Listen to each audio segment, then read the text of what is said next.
Assalamu alaikum, my respectful audience. Good morning to all. I hope you fit and fine.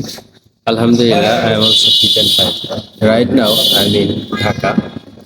Actually, I'm sit on the branch. It's new building, also construction here. Background beside of me, new buildings working here. I'm sit on this place. Now I'm in Lalmatia, Dhaka.